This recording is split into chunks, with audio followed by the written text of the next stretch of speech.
On va donc parler d'un cas particulier qui est celui du Kohen. Vous savez que la Torah défend formellement à un Kohen de toucher un mort.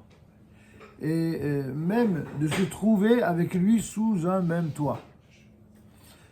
Aussi, un Kohen ne peut-il visiter, par exemple, la famille en deuil si le corps se trouve dans la maison, puisque le corps ne peut se trouver dans la maison qu'évidemment qu'entre le moment du décès et des obsèques. Et ce qu'on appelle la veillée, souvent, ça se fait à la maison. Mais ce serait la même chose si c'était dans une morgue. Dans tous ces cas, dès le moment où le corps est entreposé dans un espace fermé avec un toit, un Kohen n'a pas le droit de s'y rendre. Pourquoi? Parce que le Kohen, il jouit, comme vous le savez sans doute, d'un statut singulier sur le plan religieux, sur le plan de la hiérarchie au sens spirituel du terme. Le Kohen, il est celui qui doit être et vivre dans le niveau de sainteté le plus élevé. Et donc, il y a pas tout un tas de règles qui ne concernent que le Kohen. Une de ces règles, c'est l'interdiction absolue d'entrer donc dans une maison où il y a un corps, mais a fortiori d'aller dans un cimetière, etc. Il lui est même interdit de pénétrer dans un appartement voisin dès lors qu'un même toit recouvre l'ensemble de ses habitations. Ces défenses sont levées si le défunt est l'un des 7 proches parents énumérés précédemment. C'est-à-dire que même un Kohen, il peut être à la proximité d'un défunt s'il s'agit de son père, s'il s'agit de sa mère, de son fils, de sa fille, s'il s'agit de son frère et de sa sœur à condition qu'elle est encore Kohen, c'est-à-dire qu'elle n'est pas mariée. Mais s'il s'agit d'une sœur Kohen, mais qui est déjà mariée à Israël, ou Bento Lila, ou ce que vous voulez, donc elle a perdu son statut de Kohen, alors même si c'est évidemment sur le plan sentimental c'est douloureux, il n'a pas le droit de rester à ses côtés tant qu'elle est dans le cercueil.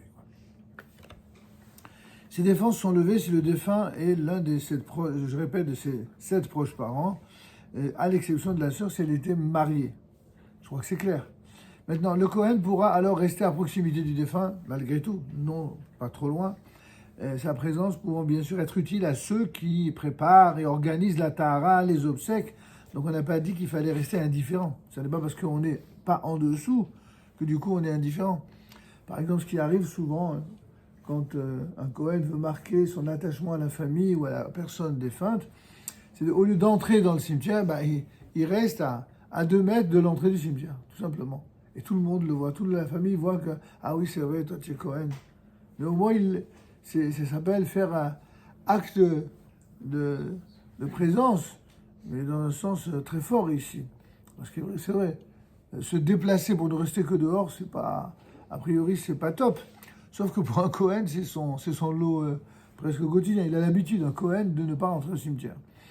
Une consultation rabbinique sera cependant nécessaire pour déterminer dans quelles conditions il pourra éventuellement assister à l'enterrement, s'il est assez loin pour cela, dans la mesure où, en règle générale, un Kohen n'est pas autorisé, comme vous le savez, à entrer au cimetière, c'est ce qu'on vient de dire. Parce que qu'est-ce qu'on appelle cimetière? Le cimetière, c'est l'ensemble vous savez, vous prenez n'importe quel cimetière de la région parisienne ou Paris même, enfin de la région, en général, c'est entouré par 4 longs murs, d'accord? Est-ce que le cimetière, c'est depuis l'une des entrées et tout le périmètre intérieur, c'est ça le cimetière? Alors, le cimetière, c'est lorsque on est à proximité des carrés, des tombes. Alors bon, pour la plupart des poskim, ce qu'on appelle vraiment cimetière, où c'est complètement interdit, c'est lorsqu'on est à peu près à 2 mètres de ces fameux carrés ou de ces tombes. Mais si on est dans l'entrée du cimetière et sans être à côté, certains le tolèrent. D'accord? Enfin bon, a priori, il n'y a pas grand intérêt dans un cimetière pour finalement ne pas s'approcher. Donc autant rester à l'extérieur. C'est bon, c'est clair pour tout le monde? Alors on va passer à présent enfin à un des chapitres importants concernant les règles du deuil, ce sont les obsèques, plus communément connues sous l'appellation de l'enterrement. Comment se passent les obsèques?